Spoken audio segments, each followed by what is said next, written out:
안녕하세요. 즐기는 손의 서정사 이동윤입니다. 여러분 추상장애라는 말 아시나요? 추할 추, 면상자를 쓰는 이 추상장애는 말 그대로 추한 상태에 따른 장애를 평가한다는 것입니다. 여러분들이 만약에 일을 하시다가 작업 중 화상 아니면 감전사고를 당하시게 되거나 아니면 각종 사고들로 배상책임보험으로 처리를 받으셔야 되는 경우도 발생하실 수 있습니다. 그리고 집에서 혹시 기름을 이용해서 요리를 하시다가 갑자기 기름이 튀면서 얼굴에 흉한 흉터가 남을 수도 있고요. 아니면 어딘가에 부딪혀서 심하게 얼굴이 찢어지는 열상을 입을 수도 있습니다. 이런 사고들로 인해서 병원에서 치료를 열심히 받았음에도 불구하고 흉이 영구적으로 남게 된다면 추상이라고 하며 이에 대한 평가가 바로 추상장애입니다. 추상장애에 대한 평가는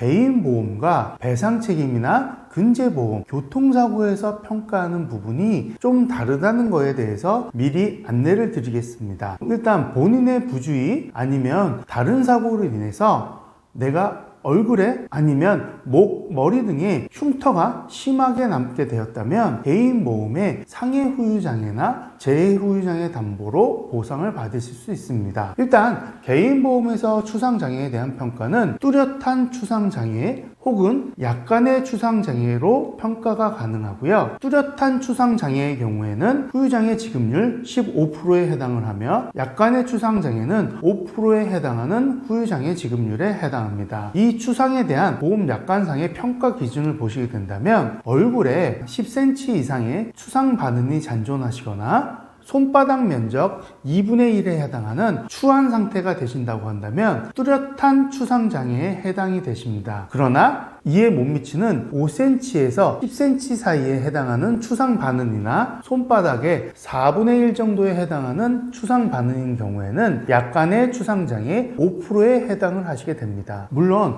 목이나 머리에 남게 되는 추상은 얼굴에 비해서 평가 기준이 좀 더 상향되는 부분은 있습니다. 다만 이렇게 개인보험으로도 추상장애에 대해서 보상 청구가 가능하시다는 부분에 대해서는 알고 계셨으면 좋겠습니다. 그리고 두 번째는 교통사고, 산업재해 사고에 따른 근제보험, 배상책임사고 등으로 보험사에 손해배상 청구를 하는 경우입니다. 이런 경우는 대부분 맥브라이드식 후유장애 평가를 통해서 노동능력 상실률에 대한 평가를 받아야 하지만 불행히도 맥브라이드식 후유장애 평가에는 이런 추상장애에 대해서는 명시되어 있지 않습니다. 그러다 보니 이런 추상장애에 대해서는 국가배상법에 따른 장애를 준용하여 평가를 받고 있습니다. 국가배상법에 따르면 외모에 현저한 추상이 남게 된다면 노동능력 상실률을 60%로 보고 있고 안면부에 대해서 추상이 남게 되는 경우에는 15%의 노동능력 상실률을, 그리고 개인보험과 달리 팔과 다리의 노출면에 추상이 남는 경우에도 5%의 노동능력 상실률을 인정하고 있습니다. 따라서 추상으로 충분한 치료를 받았음에도 불구하고 흉이 남게 되어 손해배상이나 보험금을 받으셔야 되는 분들은 정확한 평가 방법을 통해서 제대로 된 후유장애 진단서를 발급받아 보험사에 청구하셔야 된다는 것입니다. 만약 이런 부분을 제대로 모르시고 보험사에 무작정 청구하시게 되면 보험사에서는 이 부분이 해당이 안 된다고 삭감을 하거나 향후 이 흉에 대해서는 치료가 더해진다면